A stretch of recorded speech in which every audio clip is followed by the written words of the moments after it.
Hello बच्चों, आप लोग देख रहे हैं अपना YouTube channel maths matter bye Gajendra Singh. और लास्ट टर्म पे हमने डोमेन बताया था। आज हम कुछ क्वेश्चन लेके आए हैं। अब हम आज रेंज की चर्चा करेंगे। जो है हमने लास्ट टर्म पे बताया था कि रेंज थोड़ा सा डोमेन से कठिन होता है, बहुत ज़्यादा कठिन नहीं होता है, लेकिन थोड़ा सा डोमेन से कठिन होता है। थोड़ा इसको आपको ध्यान देना होगा कि इसमें कहाँ पर बारीकियाँ होती हैं। बाकी अभी हम आपको क्वेश्चन में दिखाते हैं। देखिए यहाँ पे हमने कुछ क्वेश्चन लिया है और डोमेन और रेंज की डिफिनेशन तो हमने ऑलरेडी बता रखा है कि अगर F from A to B कोई फंक्शन हो तो ए को आप डोमेन बोलते हो और ए के अवयवों का संबंध बी के जिन अवयवों से होता है उसको आप रेंज बोलते हो। रेंज पूरा बी के बराबर भी हो सकता है और बी से कम भी हो सकता है, वो अलग कंडीशन है। लेकिन आप रेंज किसे कहेंगे? ऐसे अवयव जो ए के किसी न किसी अवयव की इमेज हो, ठीक है। और उसको हम ऐसे, अगर कोई फंक्शन लिखा है x बराबर y के रूप में लिखा है तो x के सारे मानों को डोमेन कहते थे और y के सारे मानों को रेंज कहते थे। लेकिन कंडीशन ये होती थी कि जो मान हम बोल रहे हैं वो वास्तविक होने चाहिए, रियल नंबर होने चाहिए। x के ऐसे सारे रियल नंबर जिस पर y का मान रियल हो, दैट इज़ डोमेन। y के ऐसे सारे रियल नंबर जिस पर x के मान रियल हो, दैट इज़ रेंज। तो इस पर ऑलरेडी हम काफ़ी डिस्कस कर चुके हैं। अब देखिए हम सवाल पे आते हैं। अभी हमने कुछ यहाँ पे सवाल सामने लिखे हैं, ये सब सिंपल सवाल हैं। पहले हम थोड़ा इन पे चर्चा करेंगे और फिर कुछ अच्छे सवाल और कठिन सवाल लेंगे, ठीक है। पहले सिंपल सवाल देखते हैं। जैसे ही पहला क्वेश्चन लिखा है, पहला क्वेश्चन क्या लिखा है? अच्छा, एक बात और समझ लीजिए, डोमेन और रेंज के लिए डोमेन को आप इनपुट भी कह सकते हैं। इनपुट का मतलब वही जिसको हम अपनी तरफ से रखते हैं। जैसे ये y इक्वल टू मान लीजिए एक्स स्क्वायर प्लस समथिंग लिखा हुआ है, तो इसमें आप जानते हैं कि x यहाँ पर स्वतंत्र चर है, इंडिपेंडेंट वेरिएबल है, और y यहाँ पर डिपेंडेंट होता है। y निर्भर है x पर, y डिपेंड करता है x पर। तो x इंडिपेंडेंट है तो x की वैल्यू आप स्वयं रखते हो, तब आपको y की वैल्यू मिलती है। तो जो आप स्वयं रखते हो उसको इनपुट कहते हैं। x की वैल्यू आप रख रहे हो तो x आपका हो गया इनपुट, और जो मिलता है अर्थात y अर्थात रेंज जो मिलता है उसको आप कह सकते हो आउटपुट। तो आप क्या इनपुट दे रहे हो तो उससे क्या आउटपुट मिल रहा है। इनपुट को आप डोमेन अर्थात x की वैल्यू कह सकते हो और आउटपुट अर्थात रेंज अर्थात y की वैल्यू कह सकते हो। तो अपने समझने के लिए आपके दिमाग में जो भी बात स्ट्राइक कर जाए उससे आप समझ सकते हैं। x की वैल्यू अर्थात input that is domain, y की वैल्यू जो मिल रहा है अर्थात आउटपुट दैट इज रेंज, ठीक है। अब देखिए लास्ट टर्म पे हमने सिर्फ डोमेन पे चर्चा किया था, आज हम रेंज की भी चर्चा करेंगे। Simple question. जैसे पहला क्वेश्चन लिखा है f(x) इक्वल टू x। तो इसे अगर आप y इक्वल टू x के रूप में लिखेंगे तो लास्ट टाइम पे इस पे बात हुई थी कि x की कोई भी वैल्यू रख दीजिए आप, y का कोई ना कोई मान मिल ही जाएगा। यानी जो आप x रखेंगे वही y होगा। और इसका आप नाम भी जानते हैं, अगर आपको याद हो तो इसको क्या बोला गया था? आइडेंटिटी फंक्शन बोला गया था। आइडेंटिटी फंक्शन में x और y दोनों सेम होते हैं। तो x पे ये जो फंक्शन लिखा है, हमने इसे बताया था डोमेन पूरा का पूरा r के बराबर होता है, सेट ऑफ रियल नंबर। तो रेंज ऑटोमेटिक हमने वहाँ पे लिखाया भी था और रेंज यहाँ पर भी r हो जाएगा। यानी कुछ क्वेश्चन ऐसे होते हैं कि आप देख करके डोमेन रेंज बता सकते हैं, ठीक है। अभी हमने वही क्वेश्चन लिखे हैं कि आप देख करके डोमेन बता पाएंगे, और रेंज तो हम ऑलरेडी निकालना सिखा ही चुके हैं। जैसे दूसरा क्वेश्चन लिखा हुआ है, अब दूसरे क्वेश्चन में देखिए क्या लिखा है। दूसरे में लिखा है f(x) equal to x square.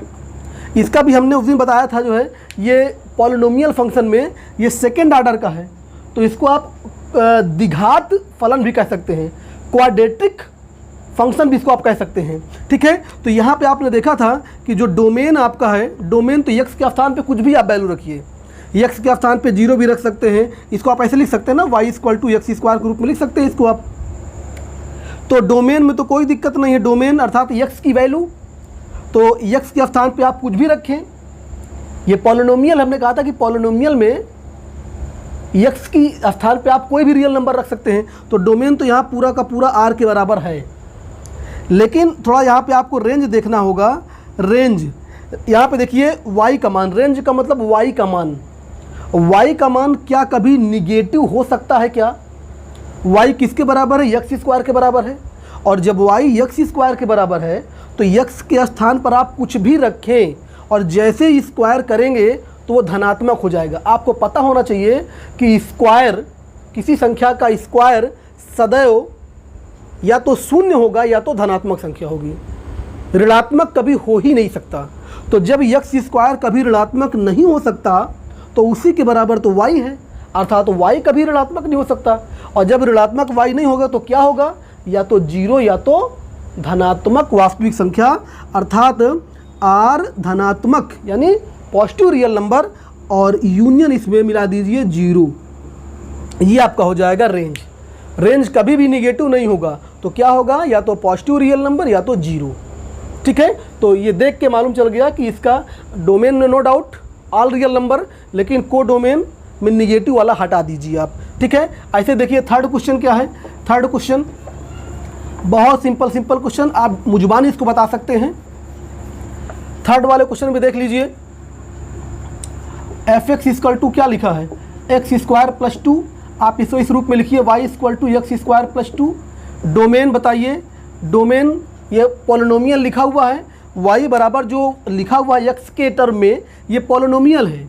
और आप जानते हैं पॉलिनोमियल में डोमेन टोटल रियल नंबर, तो इसमें तुरंत लिख दिए टोटल रियल नंबर है डोमेन। लेकिन ज़रा रेंज को देखिए ना, रेंज को पहचानिए। यहाँ पर रेंज क्या है देखिए, अभी आप थोड़ी देर पहले देखे थे कि यहाँ पर आप एक्स के स्थान पे कुछ भी वैल्यू रखेंगे, ऑल पॉजिटिव रियल नंबर यहाँ रख सकते हैं, लेकिन जब एक्स स्क्वायर आएगा तो वो धनात्मक ही आएगा या तो जीरो आएगा, या तो धनात्मक या तो जीरो। तो ज़रा सोचिए, जब एक्स स्क्वायर जीरो हो जाएगा तब तो इसका मान 2 आएगा। 0 + 2 2। अगर x की वैल्यू मान लीजिए एक्स स्क्वायर की वैल्यू 0 भी हो गई तब इसकी वैल्यू 2 आएगी। और अगर ये 0 नहीं होगा तो हमेशा धनात्मक होगा, और धनात्मक होगा तो 2 + एनी धनात्मक संख्या, तो 2 से ज़्यादा हो जाएगा। तो इसका मतलब क्या y का मान कभी भी 2 से कम हो सकता है क्या? आप देख के बता सकते हैं इसको। एक्स स्क्वायर 0 से कम हो नहीं सकता, एक्स स्क्वायर 0 से कम हो नहीं सकता। तो जब ये 0 से कम नहीं होगा, मिनिमम 0 होगा, और जब मिनिमम 0 होगा तो 0 + 2 2, अर्थात y का मिनिमम वैल्यू 2 से कम नहीं हो सकती। और जब 2 से कम नहीं हो सकती तो इसका मतलब क्या होगा कि 2 के बराबर या 2 से ज़्यादा, ऐसे लिख सकते हैं। रेंज का मतलब y की वैल्यू, तो क्या हो जाएगा? रेंज इसका क्या हो जाएगा कि 2 के बराबर या 2 से बड़ा। तो ऐसे इसको लिखेंगे हम, 2 के बराबर है तो इधर क्लोज्ड इंटरवल और इधर ओपन कर देंगे, तो ये आपका हो जाएगा रेंज। बात समझ में आई कि नहीं आई है? कुछ सवाल ऐसे हैं कि आप डायरेक्ट देख के बता सकते हैं। ज़्यादा अभी देखिए, बड़े सवालों में आप देख के नहीं बता पाएंगे। बड़े सवालों में कैसे हम रेंज निकालेंगे उसको आपको समझना पड़ेगा। अभी हम सिर्फ ऐसे सवाल ले रहे हैं कि आप देख के मुजबानी बोल सकते हैं कि यहाँ पर y का मान 2 से कम हो ही नहीं सकता, क्योंकि ये पॉजिटिव है तो 2 या 2 से ज़्यादा होगा। तो 2 या 2 से ज़्यादा का मतलब अगर आप रियल लाइन में देखें तो ये 2 है, और इधर यहाँ से स्टार्ट है, इधर आगे तक पूरा पॉजिटिव इनफाइनाइट तक जाएगा ये जो है। ठीक है, तो इसका रेंज हो जाएगा ग्रेटर देन या इक्वल टू 2। ठीक है, अब देखिए चौथा सवाल देख के बताइए कितना होना चाहिए डोमेन रेंज। डोमेन तो ऑलरेडी बता चुके हैं चौथे वाले में, डोमेन तो all real number no doubt, लेकिन रेंज के लिए एफ एक्स इक्वल टू जो मॉड एक्स लिखा हुआ है, अर्थात y equal to mod X. और आप जानते हैं कि अगर मॉड लगा हुआ है तो ये कभी भी निगेटिव नहीं हो सकता। मॉड अगर लगा हुआ है, जैसे किसी संख्या का स्क्वायर कभी निगेटिव नहीं हो सकता, वैसे किसी संख्या का मॉड कभी निगेटिव नहीं हो सकता। दोनों का सेम आउटपुट है। किसी संख्या का स्क्वायर नेवर निगेटिव, या तो वो 0 होगा या तो वो धनात्मक वास्तविक संख्या होगा। वैसे मॉड में भी होता है, परिभाषा हमने बताया था जब बता रहे थे फंक्शन, तो x के स्थान पे आप कुछ भी रखेंगे, चाहे निगेटिव रखें, चाहे पॉजिटिव रखें, चाहे जीरो रखें, जब वो बाहर आएगा तो पॉजिटिव ही निकल के आएगा। तो इसका मतलब इसका रेंज कितना हो जाएगा? डोमेन तो नो डाउट आ रही होगा, पूरा का पूरा रियल नंबर, लेकिन रेंज क्या होगा? रेंज में वही है कि निगेटिव निकाल दीजिए, तो क्या हो जाएगा? r पॉजिटिव में आप जीरो शामिल कर दीजिए, या तो r पॉजिटिव होगा या तो जीरो होगा। ठीक है, अब देखिए इसी का उल्टा पांचवा लिखा है। चौथे में क्या लिखा था? चौथे में लिखा है मॉड x, और पांचवें में क्या लिखा है? fx equal to minus of mod x, अर्थात y equal to minus of mod x।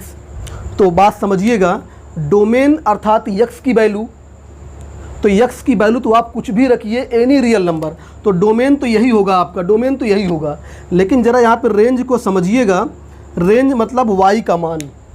तो जब आप x के स्थान पे कुछ भी रखेंगे तो दिस क्वांटिटी, ये मॉड x, ये तो धनात्मक या जीरो होगा, लेकिन बाहर तो माइनस लगा हुआ है। तो जब बाहर माइनस लगा हुआ है तो या तो अगर जीरो होगा तो माइनस जीरो का मतलब जीरो ही होता है, लेकिन अगर ये धनात्मक है और माइनस बाहर लग गया तो ऋणात्मक हो जाएगा। तो इसका रेंज क्या हो जाएगा? इसका रेंज जाएगा r माइनस यूनियन जीरो। भाई धनात्मक संख्या में माइनस बाहर लगा दिया तो वो बन जाएगी ऋणात्मक।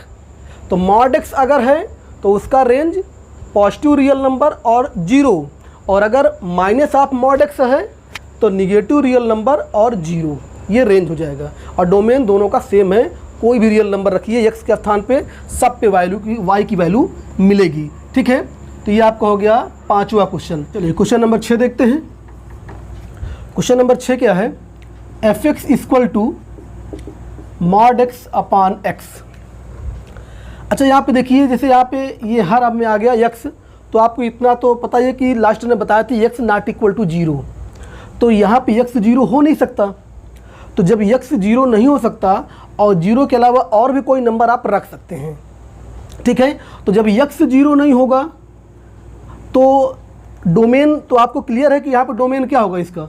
यहाँ पे डोमेन इसका मॉड x अपान x का डोमेन क्या होगा? जीरो के अलावा रियल नंबर ले सकते हैं, तो जीरो के अलावा क्या होगा? यानी पॉजिटिव रियल नंबर, पूरे रियल नंबर में से जीरो आप हटा दीजिए, तो ये आपका हो जाएगा डोमेन। जीरो पे ये डिफाइंड नहीं है। आपको लास्ट ने बताया थे डोमेन के दौरान कि हर जीरो नहीं होना चाहिए, तो बस जीरो ना हो, बाकी पूरा रियल नंबर हो जाएगा। और रही बात रेंज की, तो ज़रा रेंज आप इसकी देखें ना, क्या होगा? रेंज का मतलब y की वैल्यू, ये y है, इसको आप लिख सकते हैं ना, y equal to mod x upon x। तो जब x के स्थान पे जीरो नहीं रखेंगे तो y भी कभी जीरो नहीं होगा, y तो x पे डिपेंड कर रहा है। और जब x के स्थान पे आप धनात्मक वैल्यू रखेंगे तो ये पूरा कट के एक हो जाएगा। जैसे मान लिया आपने रखा 5, तो मॉड 5 बटे 5, तो 5/5 एक हो जाएगा। और अगर -5 रखेंगे तो -5 का मॉड +5 और बटे -5 तो -1 हो जाएगा। तो रेंज आप होगा 1 और -1, रेंज हो जाएगा 1 और -1। ठीक है, इसी तरह का क्वेश्चन नंबर 7वां है, सेम टू सेम। देखिए बस उसमें कंडीशन क्या है? fx इक्वल टू लिखा है mod x minus 3 upon x minus 3। वहाँ पर x not equal to zero होना चाहिए था। यहाँ पे बताइए आपका हर जीरो कब होगा? जब आप x बराबर 3 रख दोगे। तो इसका मतलब यहाँ पे आप x not equal to 3, x 3 के बराबर नहीं रखोगे तो डोमेन आपका क्या हो जाएगा? डोमेन हो जाएगा आपका पूरे रियल नंबर में से 3 हटाना पड़ेगा। यहाँ पर पूरे रियल नंबर से आप 0 हटाए थे, यहाँ पे पूरे रियल नंबर में से आप 3 हटाओगे। बात समझ गए? तो ये तो डोमेन हो गया। और रेंज के लिए कोई दिक्कत ही नहीं है। रेंज आपका क्या होगा? आप कुछ भी वैल्यू यहाँ पे रखिए, दोनों देखिए, ऊपर भी x माइनस 3 है, नीचे भी x माइनस 3 है। अगर आप पॉजिटिव होगा, पॉजिटिव में वैल्यू रखोगे अंश और हर की, तो 1 आएगा, नहीं तो -1 आएगा। तो रेंज तो यहाँ पर -1 और -1 ही होगा। तो कहने का मतलब है कि अगर ये mod something upon that number लिखा हुआ है तो रेंज तो 1 और -1 ही होगा। यानी अगर इस रूप में लिखा है, मॉड के अंदर यहाँ पे कुछ लिखा है और बटे में भी यही संख्या लिखी है, तो ये हमेशा 1 और -1 ही आएगा। तो रेंज यहाँ पर फिक्स है 1 और -1। बात समझ गए मेरी? लेकिन डोमेन वो हर पे डिपेंड करेगा, कि हर कैसा है, बस हर को आप जीरो से बचा लीजिए बस। अब यहाँ पे हर जीरो से कब बचेगा, जब x बराबर जीरो ना हो। यहाँ पे हर जीरो से कब बचेगा, जब x बराबर 3 ना हो। तो यहाँ पे 3 को रोक दीजिए, वहाँ पे 0 को रोक दीजिए। तो पूरे रियल नंबर में से यहाँ से 0 हटा दिया और यहाँ पर पूरे रियल नंबर में से 3 को हटा दिया, ठीक है ना। तो इस तरह से ये इसका रेंज हो गया 1 - 1। आठवां आप देख रहे हैं, तो ये क्या है, ग्रेटेस्ट इंटीजर फंक्शन है और इसकी परिभाषा आपको बताई गई है। ग्रेटेस्ट इंटीजर फंक्शन की परिभाषा क्या होती है कि x के स्थान पे आप कुछ भी रखें, x के स्थान पर आप कुछ भी रखें तो डोमेन तो आपका हो गया पूरा पूरा r, लेकिन रेंज इस क्वेश्चन में क्या होता है, x के स्थान पे आप कुछ भी रखेंगे। ये जो ग्रेटेस्ट इंटीजर का नाम क्या होता है कि जो इसकी आउटपुट मिलेगा अर्थात y की वैल्यू मिलती है वो या तो उसी इंटीजर के बराबर होगा या तो उससे छोटे। जैसे मान लीजिए ऐसे लिखा 1.2 लिखा हुआ है तो ये खुद इंटीजर नहीं है, तो इसकी वैल्यू क्या होगी, इससे छोटा सबसे बड़ा इंटीजर। तो इससे छोटा सबसे बड़ा इंटीजर 1 होता है। मान लीजिए 0.3 लिखा हुआ है तो इसका वैल्यू कितनी होगी, इससे छोटा सबसे बड़ा इंटीजर। तो इससे छोटा सबसे बड़ा इंटीजर कौन सा होता है, 0 होता है। तो कहने का मतलब ये है। और अगर मान लीजिए 5 लिखा है तो ये तो खुद ही इंटीजर है, तो ये 5 के बराबर हो जाएगा। तो कहने का मतलब ये है कि y की वैल्यू अर्थात fx की वैल्यू कभी भी इंटीजर के अलावा कुछ नहीं मिलेगा। तो इसका डोमेन हमने बताया था पूरा पूरा z के बराबर होता है। और ये आखिरी क्वेश्चन लिखा है fx बराबर c, इसको बोलते हैं कांस्टेंट फंक्शन। तो x के स्थान पे आप कुछ भी रखिए अर्थात डोमेन आपका कोई भी रियल नंबर हो, लेकिन आप y का मान अर्थात fx का मान c ही पाएंगे। तो इस केस में आपका रेंज कितना हो जाएगा, इस केस में आपका रेंज हो जाएगा सिर्फ c और डोमेन तो पूरा रियल नंबर है। तो ये हमने कुछ क्वेश्चन ऐसे लिए कि आप देख के मुजबानी डोमेन रेंज बता सकते हैं। अब हम कुछ अच्छे क्वेश्चन लेने जा रहे हैं, ठीक है, जिसमें आपको दिमाग लगाना पड़ेगा। ये हमने देखिए 4 क्वेश्चन लिया और इस पर थोड़ा सा आपको मेहनत करनी पड़ेगी रेंज निकालने के लिए, ठीक है। जितने भी क्वेश्चन हम ले रहे हैं तो आपके जो NCERT चैप्टर नंबर रिलेशन में 2.3 है उसके जितने भी क्वेश्चन हैं डोमेन और रेंज से संबंधित सब आपको यहाँ पर मिल जाएंगे, ठीक है। उससे ज़्यादा ही हमने लिया है। जैसे पहला क्वेश्चन देखते हैं, ये लिखा हुआ है, अच्छा यहाँ पे रूट लगा हुआ है, ये रूट के लिए सिंपल तो हो ही जाएगा, रूट के लिए बात कर रहे हैं हम। fx = लिखा है x - 1 रूट, ठीक है। तो जैसे आपको इसको सबसे पहले तो आप इसको y के रूप में लिखिए, y = x - 1, ठीक है। अब बात समझिए, अगर आपको डोमेन निकालना है तो देखिए डोमेन तो हम ऑलरेडी बता चुके हैं, लेकिन फिर भी इसको जल्दी से सॉल्व कर दे रहे हैं।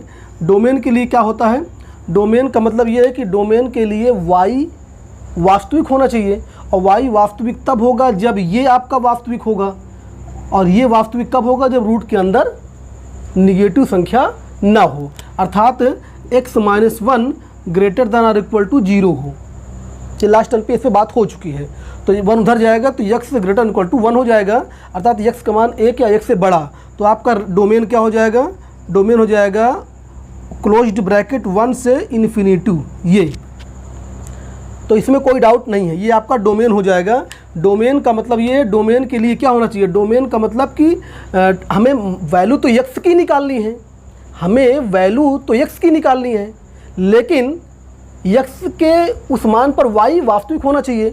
अर्थात y जब वास्तविक हो, हम इसको ऐसे कह सकते हैं कि जब y वास्तविक हो तो आप x का मान निकालिए।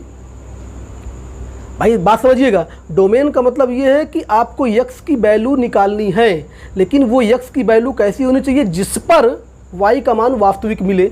अर्थात हमें कंडीशन क्या है कि y का मान, इसको उल्टा बोल सकते हैं कि जब y का मान वास्तविक हो तो आप x का मान निकालिए। तो इसको हम ऐसे भी लिख सकते हैं कि डोमेन के लिए y वास्तविक होना चाहिए, ऐसे लिख सकते हैं कि y वास्तविक होना चाहिए, अर्थात ये जब y वास्तविक होगा तो इसी के बराबर तो ये भी है, तो ये वास्तविक होगा। और ये वास्तविक कब होगा, जब x - 1 > 0 होगा, ठीक है। तो ये आपका डोमेन हो गया। और बात समझिएगा, जब आपको रेंज निकालना होगा तो क्या करना होगा, बहुत केयरफुली सुनिए। पहला क्वेश्चन अच्छा क्वेश्चन बताने जा रहे हैं। अभी तो जितने क्वेश्चन लिए थे सब देख के आप बता सकते थे, लेकिन अब आपको थोड़ा सा सॉल्व करना पड़ेगा। बात सुनिए, हम क्या कहना चाहते हैं। जैसे जब आपको डोमेन निकालना था तो आपने फंक्शन को y बराबर समथिंग के रूप में लिखा है, यानी y को एक तरफ कर लिया है और बाकी सबको एक तरफ कर लिया है। y बराबर समथिंग किसके लिए? डोमेन के लिए। और जब आप रेंज की वैल्यू निकालने जाएंगे तो आपको क्या करना होगा, इसी इक्वेशन में से x की वैल्यू पहले फाइंड आउट कर लीजिए, यानी x बराबर समथिंग y के रूप में कर दीजिए, यानी x को एक तरफ कर लीजिए, बाकी पूरे पद को एक तरफ कर लीजिए। सबसे पहले उस रूप में आप लिखिए, जैसे यहाँ पर y बराबर समथिंग फंक्शन ऑफ x लिखा है, तो पहले आप क्या करिए, इसी को सॉल्व करके x बराबर समथिंग फंक्शन ऑफ y लिखिए, और फिर जैसे आगे बढ़े थे डोमेन में वैसे बढ़ेंगे रेंज में। तो ज़रा एक सवाल इसमें हम विस्तार पूर्वक इसको बताएं हम आपको। हम रेंज पर अब काम करने जा रहे हैं। जैसे ये डोमेन हो गया, अब रेंज के लिए क्या करेंगे, जैसे ये y बराबर लिखा हुआ है ना, तो सबसे पहले आप इसमें से x की वैल्यू निकालने की कोशिश करिए, अर्थात x को बाएं तरफ रोकिए, बाकी सबको दाएं तरफ ले जाइए। तो कैसे करेंगे आपको पता होना चाहिए, तुरंत स्क्वायर करेंगे, y स्क्वायर इक्वल टू हो जाएगा x माइनस 1, तो x बराबर कितना हो जाएगा, x बराबर हो जाएगा y स्क्वायर प्लस 1 हो जाएगा। सबसे पहले आपको ये काम करना होगा, x को एक तरफ कर लीजिए, y को एक तरफ कर लीजिए, बाकी पद को एक तरफ कर लीजिए, तो x बराबर समथिंग फंक्शन ऑफ y हो गया। अब यहाँ पर देखिए, अब हमें रेंज पर बात करना है। रेंज के लिए क्या होना चाहिए, रेंज की परिभाषा क्या है कि y के मान आपको निकालना है, और y के वही मान निकालना है जिस पर x वास्तविक हो। y के वही वास्तविक मान निकालना है जिस पर x का मान वास्तविक हो। तो जैसे हम कहें आपसे कि रेंज के लिए क्या होना चाहिए, ये जो आप x देख रहे हो ना, x वास्तविक होता है। x जब वास्तविक हो तो y का मान निकालना है, अर्थात जब x वास्तविक होगा तो ये पूरा वास्तविक होगा। ठीक है, तो ये वास्तविक कब होगा, अब यहाँ पर आप देखें कंडीशन, रेंज के लिए x वास्तविक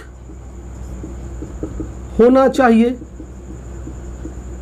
अर्थात जब x वास्तविक होगा तो x बराबर ये है y स्क्वायर प्लस 1 वास्तविक होना चाहिए, वास्तविक होना चाहिए। अब बताइए ये वास्तविक कब होगा, ये तो प्रत्येक y के लिए है। तो इससे क्या निष्कर्ष निकल रहा है कि यहाँ पर y के स्थान पे आप कुछ भी रखिए तो y पूरा बिलोंग कर रहा है, पूरे रियल नंबर के लिए बिलोंग कर रहा है। तो आप अगर इसको तुरंत देख के बोल दिए कि y पूरा रियल नंबर पे बिलोंग कर रहा है, इसको आप ऐसे समझिए कि यहाँ पर जैसे ये x बराबर समथिंग लिखा है, तो आप y के स्थान पे कुछ भी रखिए, निगेटिव रखिए, पॉजिटिव रखिए, जीरो रखिए, हर बार आपको x की वैल्यू मिल जाएगी। तो आप कहेंगे कि y प्रत्येक रियल नंबर के लिए सत्य है, प्रत्येक रियल नंबर के लिए सत्य है y। अगर आप इसको ऐसे लिख दिए कि रेंज आपका पूरा रियल नंबर, तो देखिए ये गलत हो जाएगा, क्योंकि जो इक्वेशन ये शुरू में दिया है, ज़रा इसको देखिए। जब आप डोमेन की बात कर रहे थे तो डोमेन में आपने क्या कहा था, डोमेन में आपने कहा था कि x माइनस 1, ये जो रूट के अंदर लिखा है, ये greater than or equal to 0 होना चाहिए, अर्थात ये निगेटिव नहीं है। रूट के अंदर हमेशा धनात्मक संख्या या 0 लिखी होती है। तो जब रूट के अंदर धनात्मक या 0 लिखी है तो क्या y कभी भी निगेटिव हो सकता है, क्या y कभी निगेटिव होगा? आप इस इक्वेशन से क्लियर करके बताइए, इक्वेशन फर्स्ट से, कि क्या y का मान कभी निगेटिव होगा? y का मान निगेटिव नहीं होगा।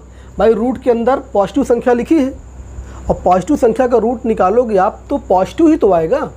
जैसे इसके अंदर मान लीजिए 9 लिखा है तो 9 का रूट 3 होता है, तो y कभी निगेटिव हो नहीं सकता, 0 हो सकता है। 0 x बराबर 1 रख देंगे तो 0 हो जाएगा। तो यहाँ से ये साबित हो रहा है इक्वेशन फर्स्ट से, परंतु यहाँ पर लिखें हम, परंतु समीकरण 1 से अगर देखें तो y का मान क्या हो रहा है यहाँ पे, y का मान 0 या धनात्मक संख्या, 0 या धनात्मक, यानी y का मान 0, y का मान ऋणात्मक नहीं होगा, y का मान ऋणात्मक नहीं होगा। ठीक है, समीकरण 1 से ये साबित हो रहा है कि y का मान ऋणात्मक नहीं होगा। और यहाँ पे क्या कर रहा है कि y r से बिलोंग कर रहा है। तो अब इन दोनों को, इसको और इसको आपको मिला के इनका कॉमन निकालना होगा। जब कभी भी एक से अधिक कंडीशन हो जाती है तो हमने बताया था उनका कॉमन निकालते हैं।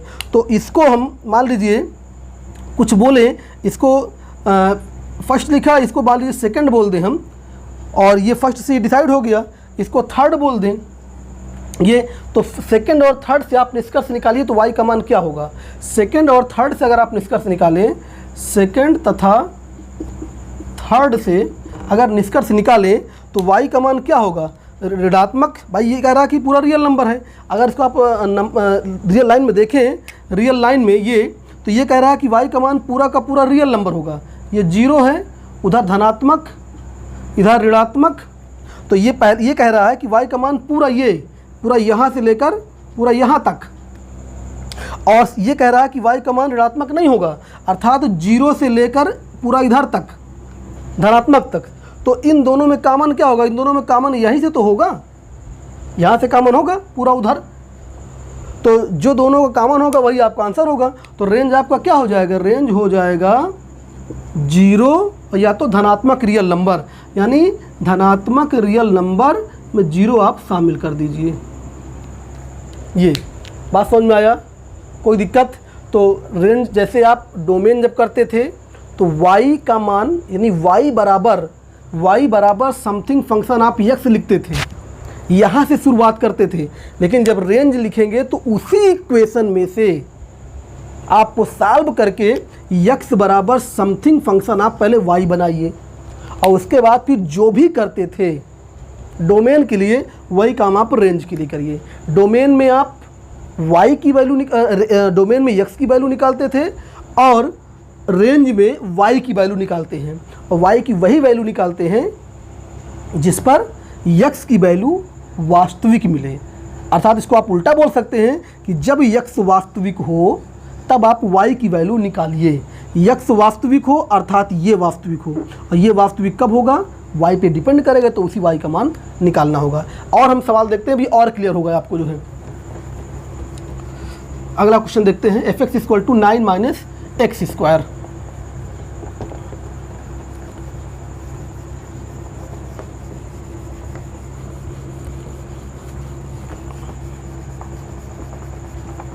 चलिए, इसमें आपको और जितना डाउट होगा क्लियर हो जाएगा।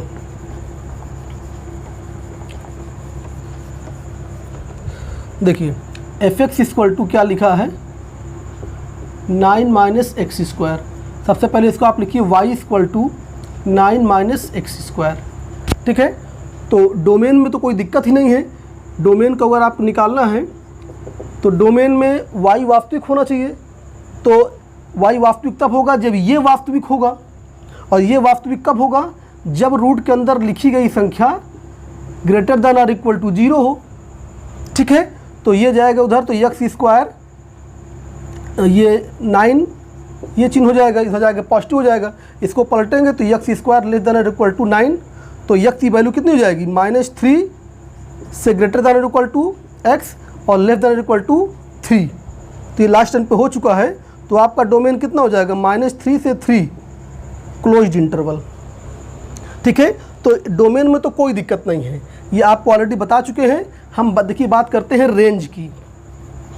तो रेंज के लिए क्या करते हैं, इसी को ध्यान से एक बार और देखिए, आपकी सारे डाउट क्लियर हो जाएंगे। सबसे पहले जो आपने फंक्शन लिखा था उसको y बराबर समथिंग के रूप में लिखे हैं, तो उसको सॉल्व करके पहले x बराबर समथिंग के रूप में लिखने का प्रयास करिए।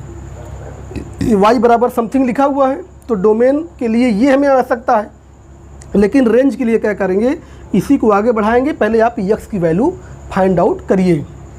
तो वर्क करना पड़ेगा, वर्क करने पर अब जो भी हम वर्क कर रहे हैं वो रेंज के लिए है। तो हो जाएगा y square equal to 9 minus X square. X square धर लेके आइए, तो 9 माइनस वाई स्क्वायर। ठीक है, अब देखिए, अब इसको अगर आप आगे बढ़ाएं तो x इक्वल टू हो जाएगा 9 minus Y square under root. अब रेंज के लिए क्या है, बात समझिए। अब रेंज की बात कर रहे हैं, रेंज के लिए क्या है कि रेंज के लिए हमें y की ऐसी वैल्यू निकालना है जिस पर x वास्तविक हो, अर्थात ये x वास्तविक मिले। तो जब ये वास्तविक है तो फिर इसको वास्तविक होना पड़ेगा, और ये वास्तविक कब होगा? जब रूट के अंदर लिखी गई संख्या ग्रेटर देन और इक्वल टू 0 हो। ठीक है, तो रेंज के लिए क्या होगा? रेंज के लिए इस क्वांटिटी को ग्रेटर देन और इक्वल टू 0 होना पड़ेगा। भाई ये ग्रेटर देन और इक्वल टू 0 हो, अर्थात ये वास्तविक हो, तभी तो x का मान वास्तविक मिलेगा। y के ऐसे मान निकालिए जिस पर x का मान वास्तविक हो। तो देखिए इसको आगे बढ़ाएंगे हम, तो ये हो जाएगा आपका 9 ग्रेटर देन और इक्वल टू वाई स्क्वायर। इसको अगर पलट दें, घुमा दें हम, तो ये क्या हो जाएगा? ये हो जाएगा वाई स्क्वायर लेस देन और इक्वल टू 9। और फिर जो हमने अलग से आपको कॉन्सेप्ट बताया था कि अगर किसी संख्या का स्क्वायर, जैसे हमने लिखवाया था लास्ट टर्न पे कि अगर ये ऐसे लिखा हो x स्क्वायर लेस देन और इक्वल टू a, तो आपने क्या कहा था कि x की वैल्यू किसके बीच में होगी? माइनस अंडर रूट a और प्लस अंडर रूट a के बीच में होती है, और वो दोनों भी शामिल है। तो अगर इस रूप में इसको आप लिखेंगे तो y किसके बीच में हो जाएगा? -3 से बड़ा या बराबर और 3 से छोटा या बराबर। अर्थात आप ये कह रहे हैं कि y बिलोंग करेगा वो क्लोज्ड इंटरवल -3 से 3 के बीच में, यानी -3 से 3 तक। लेकिन फिर अगर इसको आप रेंज लिख देंगे तो गलत हो जाएगा। बात समझिएगा, रेंज में यही बारीकी आपको समझना है कि सिंपल वे में आप निकालते जाएं, जो आपकी y की वैल्यू मिल जाए तो ज़रूरी नहीं है कि वो आपका सही हो। बात समझिए, इसको अगर हम सेकंड बोल दें और ये जो इक्वेशन शुरू में लिखी है उसको फर्स्ट बोल दें। अब ज़रा देखिए फर्स्ट क्या कहता है?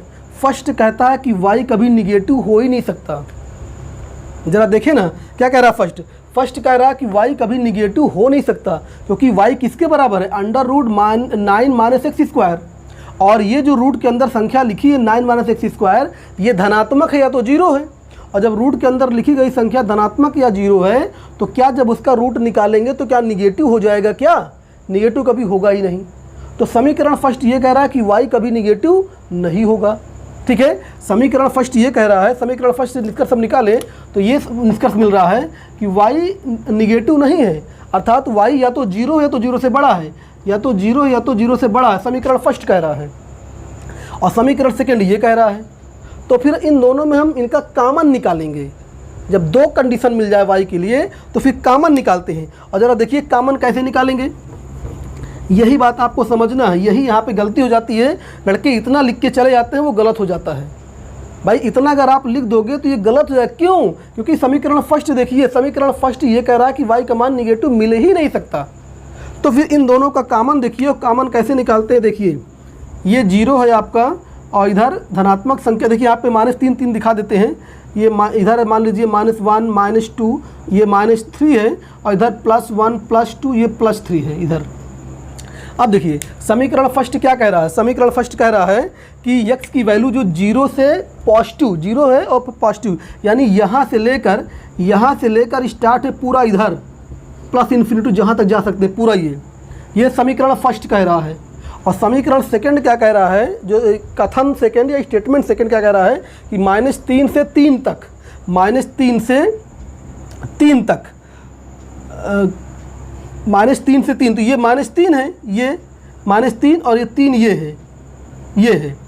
ज़रा देखें आप, ये आपका समीकरण सेकंड कह रहा है। ये बात समझिएगा बहुत ध्यान से इसको जो है।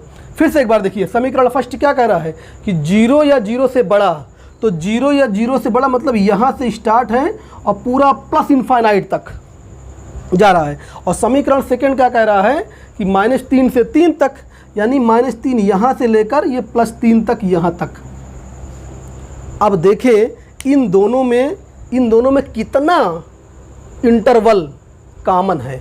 तो आप देखेंगे कि इन दोनों में यहाँ से लेकर यहाँ तक, यहाँ से लेकर यहाँ तक कॉमन है।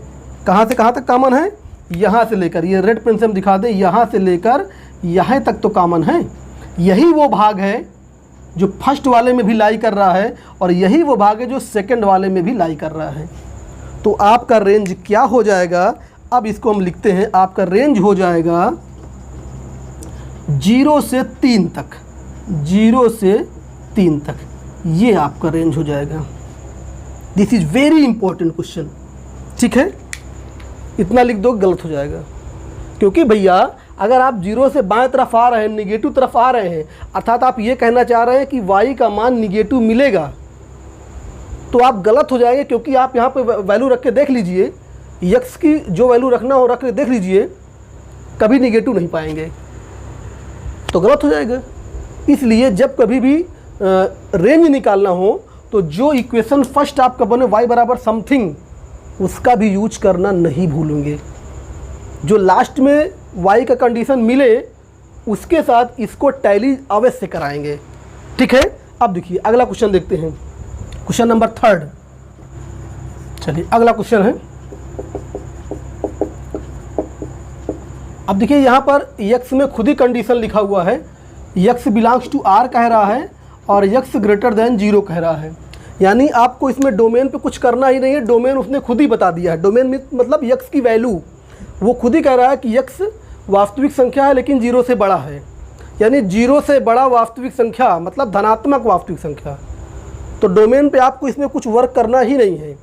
इस डोमेन पर आपको रेंज निकालना, अर्थात जब x की वैल्यू धनात्मक वास्तविक संख्या हो, 0 से बड़ा हो लेकिन वास्तविक संख्या हो, तब आपको y की वैल्यू निकालना। तो क्या करेंगे, इसको आप लिखेंगे y इक्वल टू 2 - 3x। तो आप इसमें डोमेन निकालना ही नहीं है, डोमेन का मतलब x की वैल्यू ऑलरेडी लिखा हुआ है, आपको रेंज निकालना है। तो रेंज के लिए क्या करेंगे, आप सबसे पहले वही काम करिए जो हमने कहा था कि रेंज के लिए आप सबसे पहले x बराबर समथिंग फंक्शन ऑफ y करिए, यानी x को एक तरफ कर लीजिए, y को बाकी पद को एक तरफ करिए। तो इधर आप लेके आएंगे तो -3x इक्वल टू हो जाएगा 2 - y। तो x इक्वल टू क्या हो जाएगा, इसको इधर ले आया, प्लस हो गया ना ये, तो 2 - y, तो ये हो जाएगा 2 - y/3, ठीक है। अब देखिए यहाँ पर कंडीशन क्या है कि हमें रेंज निकालना है, और रेंज कब निकालना है, जब x ग्रेटर देन 0 हो और रियल नंबर हो। तो इसी कंडीशन को हम x में लगाएं और y की वैल्यू निकाल लें। भाई अगर ये ना लिखा होता तो हम x की कंडीशन क्या लेते, x की कंडीशन वास्तविक लेते, x वास्तविक हो तो फिर ये वास्तविक हो, लेकिन हमें कंडीशन क्या दिया, x ग्रेटर देन 0 दिया है। तो क्या लिखेंगे, क्योंकि x ग्रेटर देन 0 इसलिए x के बराबर ये है, तो ये भी आपका ग्रेटर देन 0 हो जाएगा, ये भी ग्रेटर देन 0 हो जाएगा। जब x वास्तविक था तो ये वास्तविक, तो x अगर ग्रेटर देन 0 है तो ये भी आपका ग्रेटर देन 0 हो जाएगा। अब 3 उधर जाएगा, देखिए क्या हो जाएगा, 2 - y ग्रेटर देन 0, तो ये उधर जाएगा तो 2 ग्रेटर देन, इधर y चला जाएगा, ये इसको अगर घुमा दें तो y लेस देन 2 हो जाएगा। तो इसका मतलब y की वैल्यू क्या होगी, 2 से कम लेकिन रियल नंबर, तो 2 से कम रियल नंबर, ये रियल नंबर तो दिया ही है। तो यहाँ पे आपका रेंज कितना हो जाएगा, आपका रेंज हो जाएगा 2 से कम, अर्थात -∞ ओपन इंटरवल और इधर 2 पे ओपन इंटरवल, ये आपका रेंज हो जाएगा, ठीक है। कोई दिक्कत, यहाँ पे डोमेन पहले दिया था x ग्रेटर देन 0 पे काम करना था, तो जब x ग्रेटर देन 0 होगा तो इसी के बराबर ये भी तो है, तो जब x ग्रेटर देन 0 होगा तो ये भी ग्रेटर देन 0 होगा।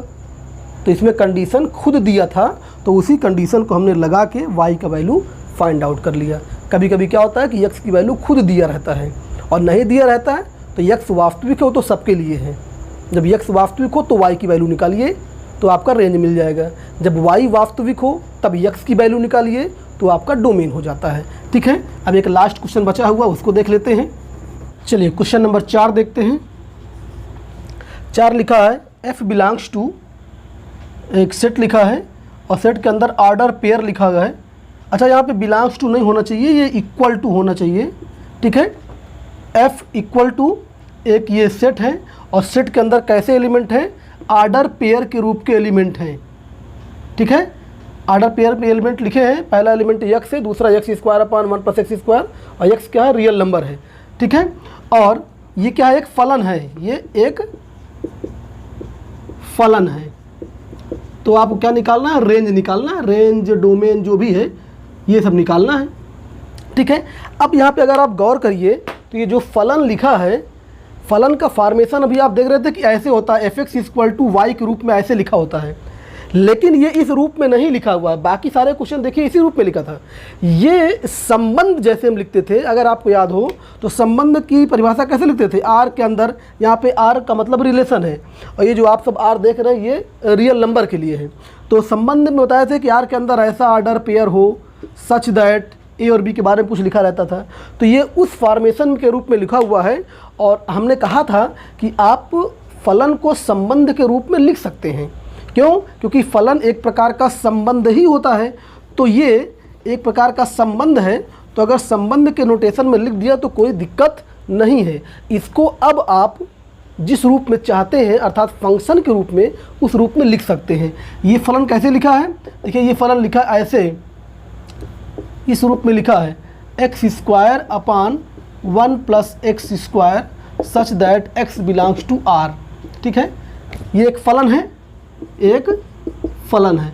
तो इसको अगर आप चाहें तो कैसे लिख सकते हैं, इसका मतलब क्या कि यक्स का संबंध इससे है।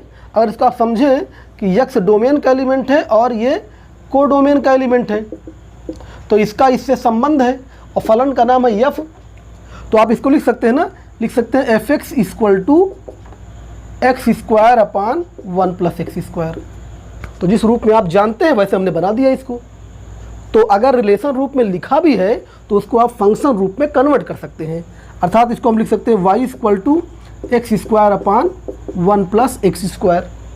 अब देखिए डोमेन में तो कोई दिक्कत नहीं है, डोमेन में आप एक्स की कोई भी वैल्यू रखिए, तो डोमेन तो आपका पूरा का पूरा यहाँ पे आर रियल नंबर आएगा। सेट ऑफ, ये देखिए दोनों आर में कंफ्यूज मत होइएगा, ये आर जो देख रहे हैं ये सब रियल नंबर के लिए है। तो पूरा सेट ऑफ रियल नंबर है, यानी पूरे वास्तविक संख्याओं का समुच्चय है ये रियल नंबर। ये आपका क्या हो गया, ये आपका डोमेन। एक्स के स्थान पे कुछ भी रखिए, कोई भी नंबर रखिए, आपको वाई मिलेगा, ठीक है। तो ये डोमेन हो गया। रही बात रेंज की, अगर हमको रेंज निकालना है तो रेंज के लिए हम क्या करेंगे, हमने कहा था कि जो y बराबर आप x के रूप में लिखे हैं उसको x बराबर y के रूप में पहले लिखिए। क्या करेंगे आप, रेंज के लिए हमने कहा था कि उसी इक्वेशन से आप पहले x की वैल्यू निकालिए y की पदों में। ये जो आपका इक्वेशन बना y बराबर समथिंग ऑफ x, ये यही शुरुआत करेंगे डोमेन निकालने के बाद। अब यहाँ से हम x की वैल्यू फाइंड आउट करेंगे, ठीक है, क्योंकि हम रेंज निकालना चाहते हैं। तो क्या हो जाएगा, y plus X square Y equal to X square. अगर आपको x की वैल्यू निकालना है तो x वाले सारे पदों को एक तरफ कर लीजिए और बाकी सबको एक तरफ कर लीजिए, ठीक। एक्स स्क्वायर कॉमन निकालिए तो y माइनस 1 माइनस वाई, ठीक। अब देखिए क्या होने वाला है, इसको सिंप्लीफाई करें हम तो एक्स स्क्वायर उसका हो जाएगा minus Y upon y minus 1। तो अगर हम यहाँ से हर से माइनस कॉमन निकालें तो 1 माइनस वाई माइनस माइनस तो कट जाएगा, तो वाई अपान हो जाएगा 1 minus Y. X equal to हो जाएगा Y upon 1 minus Y under root. अब देखिए जो आप चाहते थे मिला, यक्स का मान y की पदों में मिल गया, और जब यक्स का मान y की पदों में मिल गया तो अब आप रेंज पर के लिए बात कर सकते हैं। रेंज के लिए क्या होना चाहिए, रेंज के लिए यक्स की वैल्यू वास्तविक होनी चाहिए, अर्थात ये वास्तविक होगी। और ये वास्तविक कब होगी, देखिए ये रूट के अंदर जो भी लिखा होता है वो ग्रेटर देन और इक्वल टू 0 हो। तो यहाँ पे देखिए y अंश में भी दिख रहा है, हर में भी दिख रहा है।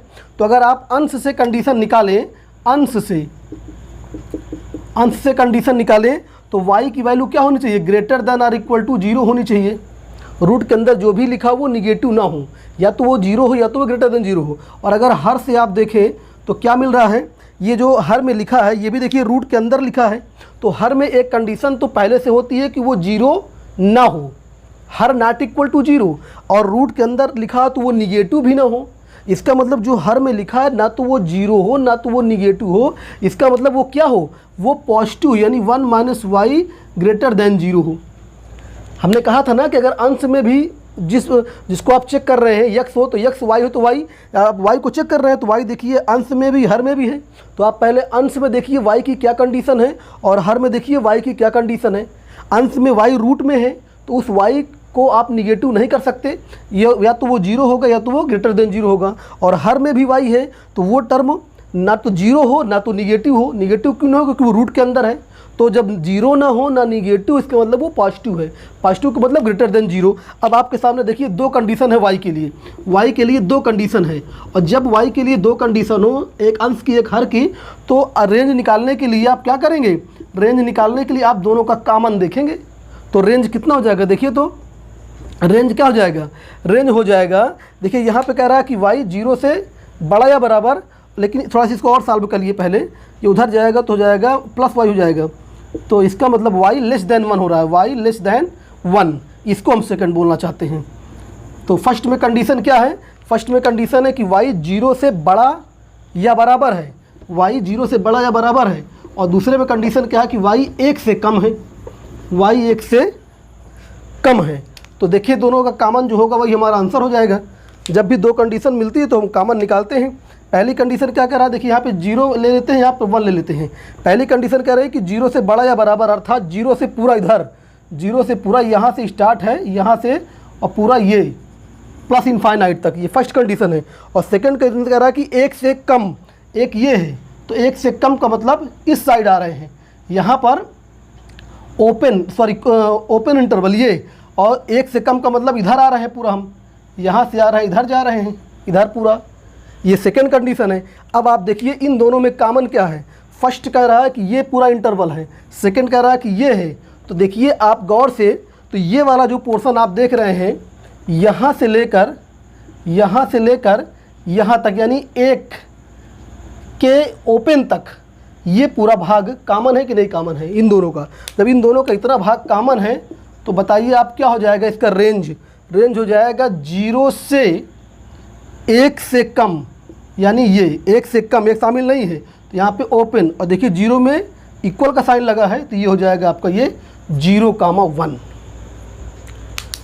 दोनों को मिला दिया हमने, 0 के बराबर है 1 से कम है, तो 0 से और 1 के पहले तक दोनों में कॉमन यही भाग है। 0 से बड़ा या बराबर का मतलब पूरा अनंत तक, और 1 से कम का मतलब इधर पूरा माइनस इनफाइनाइट तक। तो इन दोनों में यही वाला पोर्शन, इतना पोर्शन दोनों में है, तो इतना हम ले लेंगे जो है। कोई दिक्कत किसी को, ये ओपन इंटरवल तक ले लेंगे इधर, और इधर 0 में क्लोज्ड इंटरवल है तो यहाँ तक क्लोज ले लेंगे जो है। ये पोर्शन दोनों में है। तो इस तरह से हमने क्वेश्चन नंबर 4 बता दिया है। तो हमने आज कुछ क्वेश्चन आपको बताए हैं, एक क्लास हम और लेंगे और उसमें और अच्छे क्वेश्चन डोमेन और रेंज के हम बताएंगे। ठीक है, आज क्लास यहीं पर समाप्त करते हैं। और अगर आप लोगों को हमारा वीडियो अच्छा लगता हो तो अधिक से अधिक लोगों तक इस वीडियो को पहुंचाइए, शेयर करिए, सब्सक्राइब करिए, लाइक करिए, ताकि हमारा जो मेहनत कर रहे हैं आप लोगों के लिए वे और अच्छे से मेहनत कर सकें। जब आप लोग और लाइक करेंगे और बच्चे जुड़ेंगे तो हमको पढ़ाने में और ज़्यादा मज़ा आएगा। ठीक है, धन्यवाद।